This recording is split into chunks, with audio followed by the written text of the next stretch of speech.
Live from WOWT, First Alert 6 starts now. It is good to have you with us as we start off this Wednesday morning. I'm Erin Hartley. I'm Cerise Cole, along with meteorologist Jared Lansford and Senior Chief Rusty Lord, who's talking some of the coldest air we've seen all year, all season. 6 o'clock hour, we dipped down to 4, and that beats Monday's 6. We thought It makes everybody not want to go outside. Yeah, there we go. Thankfully, the wind isn't all that strong. That's the good news with this. So let's dive right into the numbers here. We're at 5 degrees at the moment, a west-southwest wind at 3 miles per hour. Got to get that above 3, and then you'll start to register a wind chill. So with light winds, at least the number doesn't vary too much from the actual air temperature. Here's the current number. A lot of 0 to 5s, got a couple below 0 readings in a few spots this morning. Feels like numbers. When you feel the wind, Wahoo, Columbus, you can see, look at York, 16 below. Yuck. All right, well, that looks fun. In the central Nebraska, it is a lot colder, where you have actual air temperatures that are below 0 as well. Wind gusts this morning at their lightest. Notice this afternoon, they'll get up to about 20 with some of those gusts, but it's a south-southwest wind, and boy, does that make a difference. When you have that paired with the sunshine that's on the way today, we will get our wind chills back up into the upper teens to near 20 this afternoon. So that's some good news, but you want all the winter gear out the door this morning. And then I think by the afternoon, you're still going to want a coat, obviously, but boy, going outside will look better. It'll feel better because we will have crystal clear skies a good chunk of the day today. By 9 o'clock, we're in the single digits. By noon, we should be making a run at 20 degrees in many spots, maybe holding off a little bit in west central Iowa. Then by 3, you can see 25 to 28 for that afternoon high. The way things are looking, I think a lot of us get into the upper 20s today. A few more clouds drop in by 5 o'clock with some high clouds. Overnight tonight, you will start to notice the clouds thicken up a little bit, and that should help keep the numbers up a little. The morning we have right now is the coldest that we have in the 10-day forecast, so that is some good news. Teens to start off tomorrow morning, and then you can see the clouds are really thick to start off. We'll actually go from the teens around midnight and climb a little towards tomorrow morning. So likely a 20-degree start to tomorrow, and the winds pick back up again tomorrow afternoon. Those will gust to near 30 miles per hour here out of the northwest on Thursday. So a little pickup in the wind, and we got that snow to talk about Thursday, maybe even some flurries on Friday. So yeah, the wind kicks up. It is trying to bring some warmer air in. So we get 20s today, we get 30s tomorrow, and that'll be a lot better. And the 30s, of course, is the day also we get that snow. Yeah, something we got to watch. The morning hours should be fine. You're up watching us, you got no problems. But it's the afternoon. You get past the lunch hour, you're going to start to see some snow showers build in from the northwest. Now, these are going to be spotty, intermittent. A lot of the moisture gets chewed up by a system down to the south. You're going to hear Oklahoma, Texas, Arkansas dealing with some snow.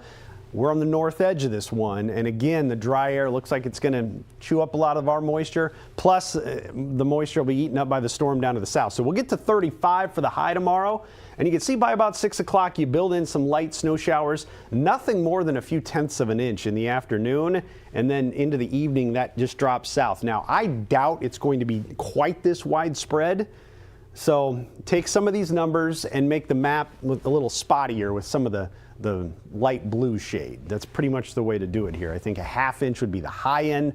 You got to watch out for it. Trying to coat the roads in a few spots, so we'll be watching for that. A first alert to that on Thursday. Got some flurries on Friday, increasing clouds Saturday, then back to a few more light snow showers on Sunday. And you will notice here by the end of the 10-day forecast, some numbers trending up to near or maybe above 40 degrees. So no big cold blasts. Like I mentioned, this is the coldest that we're going to have for a little while. So if you get through it, we're okay. Yeah, we can get through today for sure. We're not done with the cold. No. But it looks like the coldest. More promising. Okay. Question, Rusty. Can you call it a January thaw if there's no snow to thaw? Good question. Sure, why not? No rules. All right. You know what? Traffic not looking too bad, but there are some slowdowns out there. There's a few that you need to know about. So let's take you through those where you may run into maybe things not quite up to speed this morning. And one of those areas is just before you get to the interstate, I-80, as you're going along 144th. I-80 looks pretty good as you're making your way out and about, but it's as you're making your way southbound where we've had kind of some consistent delays in the lead up to this. This looks a little bit better than it did about, say, 10, 15 minutes ago, but it's still there. So watch for that as you get into those interchanges with the on-ramps, the off-ramps. That's one of the spots where we've had some of those delays. Some of our busy intersections as well are where we've seen some of those occasional delays too. You can see how Cass is kind of slowing up right near 72nd. We had that as the case on Dodge not too long ago as well. Speaking of Dodge, you're making your way westbound. You're still seeing some delays as you get close to 42nd as well going westbound. That's been something that's been there for about 20 minutes or so as well. So a few areas where things just aren't quite up to speed, but we aren't seeing any huge problems as we start off the commute, you know, aside from the cold that you have to deal with right out the door. A couple of spots here on Maple that are showing some slowing as you're starting off right around 72nd, 90th. Some spots that are a little slow, but it's a pretty easy start to the morning, and I'm hoping that we can hold this as what you have as you're getting onto the roadways this morning and not have to see any kind of big problems start to develop. The worst thing that it looks like you have to deal with right now is as you're getting in your car, you're sitting and waiting for the car to warm up, and you're saying, man, it's cold. Yeah. I always look at other drivers too, like when we all get in the car. Like, are people are they waiting? How long are they going to wait? Some people, they can't wait. Yeah. They just go immediately, and I don't blame them, you know? Yeah, your car probably doesn't love that. But your car is not happy with you, but... Yeah, like, I don't remember that noise. Choices must be made, I don't know. All right. NSP says that David Betcher was the passenger in a Jeep that was pulled over in Arlington, Nebraska. NSP shared more information about the suspect in a shootout with Washington County deputies. Investigators say he refused to cooperate with deputies and eventually fired shots at officers. The woman driving the Jeep was also arrested for driving with a suspended license. In the meantime, a murder suspect made his first appearance in court. That's right. Brandon Brewer faces 6 charges, including first-degree murder. His bond was denied. So this happened last Friday at an apartment near 72nd and Jones. Brewer is accused of shooting and killing Rebecca Leitner. Police say Brewer walked out of the apartment and ran when he saw police. He reportedly shot twice toward an officer, hitting a cruiser. If convicted, Brewer could face life in prison. An update now to a story we have been following. Repairs are nearly done, almost done, after a garbage truck broke through pavement downtown, creating a massive hole. Yeah, sewer repair is now done. Most of the utilities damaged by this collapse are fixed. Now, this all happened last Thursday along 16th between Harney and Farnham. Now, the collapse did not damage the historic First National Bank building. That's some good news. First Alert 6 did check in with one of the owners of the green room. That's in the old bank building. As far as we know, every engineer that's come through has said structurally the building sound. It was a utility room underneath what would have been the alleyway. We just had caulks out here too. They had some fiber running through there, and I think the concrete on top of it just eroded and gave way. City officials say if everything does go as planned, they hope to have all those repairs done in the next couple of weeks. Well, another update for you this morning, this time concerning the construction of the Baby Bob Bridge. Back in October, we told you Omaha Public Works was waiting for a special railing to come in. Well, now we've learned that railing's here. Crews are still working on the finishing touches. The Baby Bob will connect the Bob Carey pedestrian bridge on the riverfront to 10th Street. Crews previously expected bridge completion by last month. Nebraska lawmakers are returning to the state capitol today. Yeah, one of the major agendas they're looking to address before this year's legislative session when First Alert 6 comes back.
All right, the big story, the cold. We're kind of running out of ways to say it. Arctic frigid. Yeah. It's cold out there. Yeah, down to 4. It's the coldest we've been so far Yeah. this winter. You can see a lot of steam rising across all the buildings across downtown, and you're going to see a lot of car exhaust on your way in this morning. Those numbers are cold, and well, at least the sun returns today. Just got to wait for it to get above the horizon and help us out a little bit. Got some light snow tomorrow.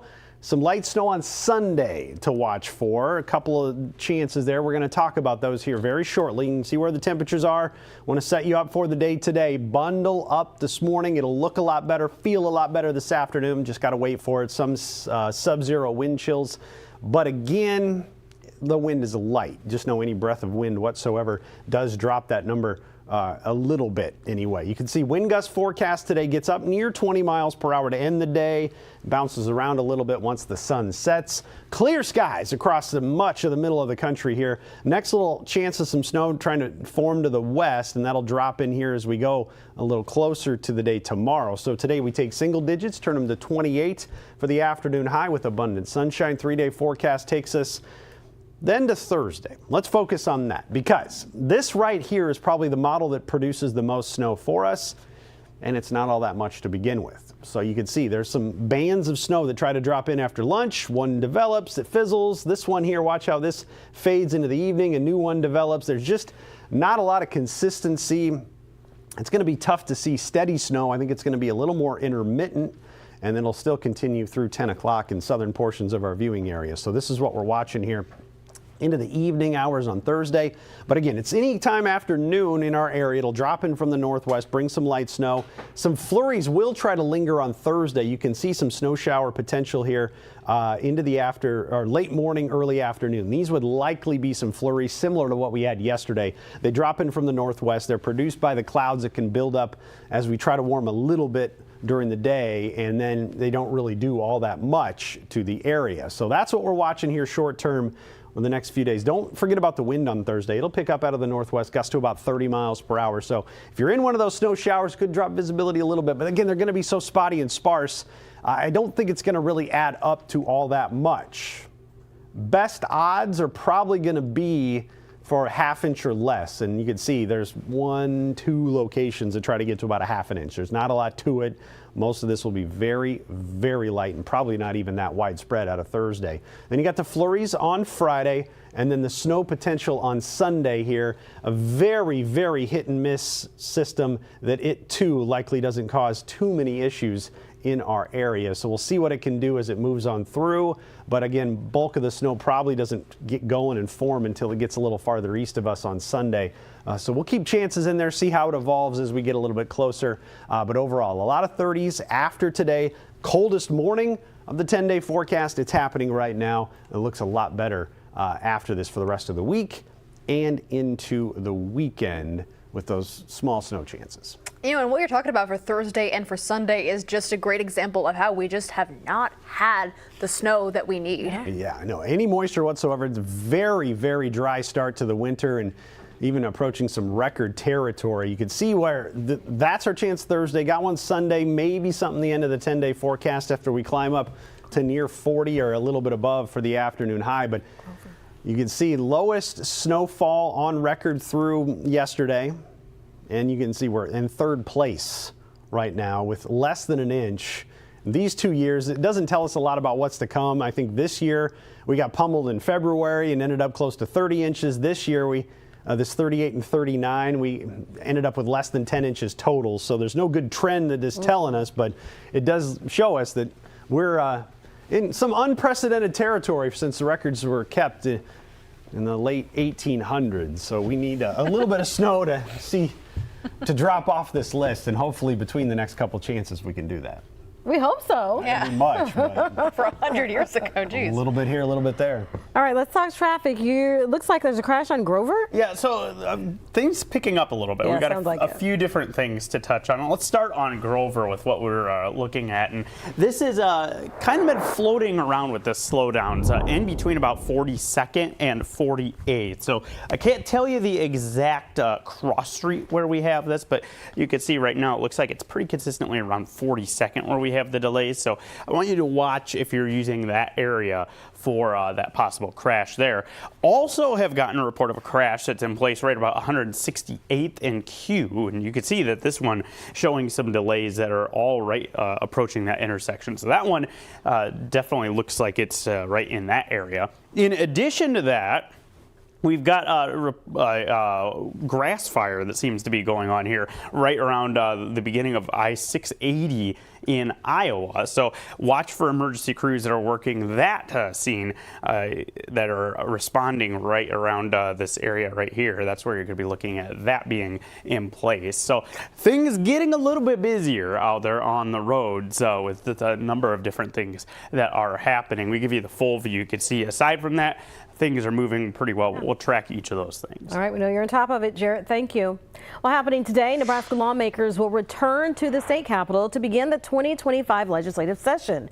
More than a dozen new senators will be sworn in. That's right. One of the major things on the agenda is balancing the state's budget.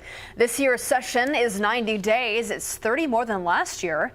Senators hope this will give them plenty of time to hammer out some compromises and tighten procedure as needed. My last 2 years in the legislature have been marked by a lot of tumultuous fights, a lot of culture war issues, things like that. With the new crop of people coming in, I think it gives us an opportunity to kind of hit that reset button and really have a conversation with each other about why are we here. This year's session is set to end in early June. Well, in Iowa, the legislature gavels in for the first time in 2025 next Monday. Iowa Republicans plan to address property taxes in the upcoming session. Governor Reynolds has said she wants to eliminate the state tax on personal income. Democrats say they want to protect public education and lower costs for Iowans. Republicans have large majorities in both houses of the legislature. We are taking a live look this morning at former President Jimmy Carter's lying in the state at the U.S. Capitol. The body of the 39th president arrived at the Capitol yesterday, accompanied by his family. Hundreds of people have gathered inside the rotunda to pay their respects at a memorial service. Carter's body will lie in state through tomorrow morning. Then there will be a service for him at Washington National Cathedral. Well, back here at home, an organization in the metro is giving people the chance to pay tribute to Jimmy Carter. Yeah, Habitat's Restore location on West Maple is one of 3 spots in Omaha and Council Bluffs that has a door set up where people can honor Carter. So tomorrow through Saturday, they are encouraging people to write any personal messages of gratitude on doors to pay their respects to the former president. Habitat will also send those photos of those exhibits to and copies of notes to the Carter Center in Atlanta. It's the coming together of it and the personal reflection that comes with that, the being part of something bigger than you are. And that's what was so special to me about President Carter is he saw the biggest picture, the macro of it, but he saw the details, the heart of a person, the difference that one person can make. Yeah. We'll have all 3 participating locations up on our website. That's at firstalert6.com. I love that they're doing that. It's such a fitting tribute for him as well. It's nice, and his family gets to see that too. Yeah. All right, heading the ski slopes in a different kind of way. And we're going to show you a unique situation you don't see every day when First Alert 6 streaming returns.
Well, if you're someone who uses your GPS to get anywhere, There's a reason to question the directions sometimes. Yeah, a driver in Colorado followed their GPS, which you're supposed to do, right? And it led them right to the middle of a ski run. Check this out. The local sheriff's office says the driver left a note explaining what happened. Well, see, what happened was the ski resort had the car towed from its property. The good news is they eventually managed to reunite the vehicle with its owner.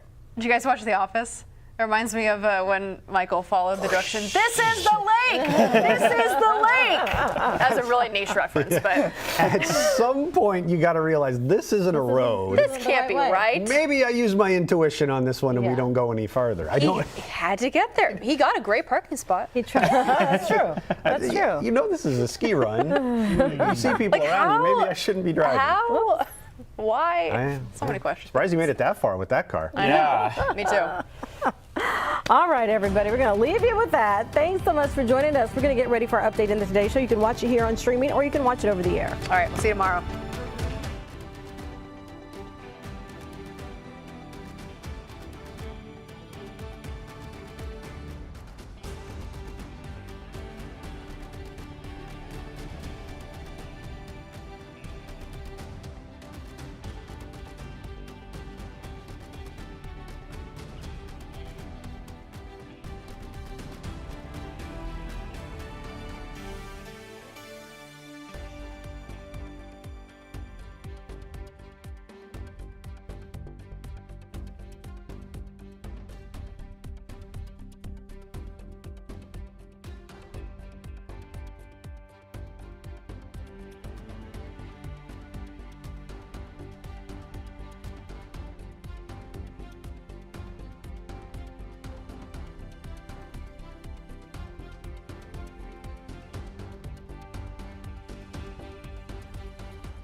Live from WOWT, First Alert 6 starts now.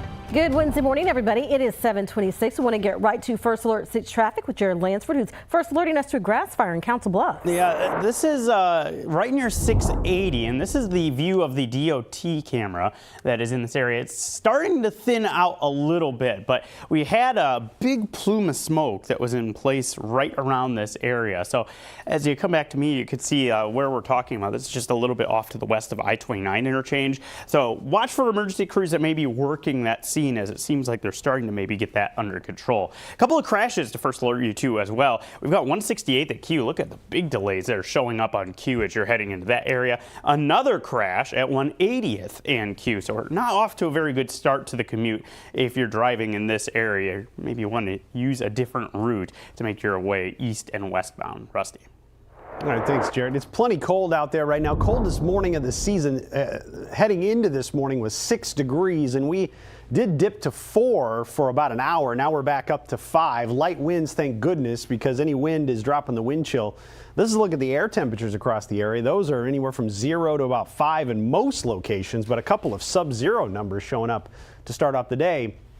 Winds are up near 10 miles per hour with some of the gusts. They'll go to near 20 at times later on this afternoon, but it's out of the southwest, and that is key. That will warm us up, and we'll climb to about 20 by noon, 28 with sunshine by 4 o'clock. Should feel phenomenal. The sunshine that we haven't had in abundance the last couple of days will help warm us up a little bit more today. Cerise? Sounds good, Rusty. Thank you. Well, happening today, Nebraska lawmakers return to the state capitol to begin the 2025 legislative session. And one of the major things on the agenda, balancing the state's budget. This year's session is 90 days. That is 30 more days than last year. It is 7:28. We're back with another update for you in about 25 minutes. We'll see you then.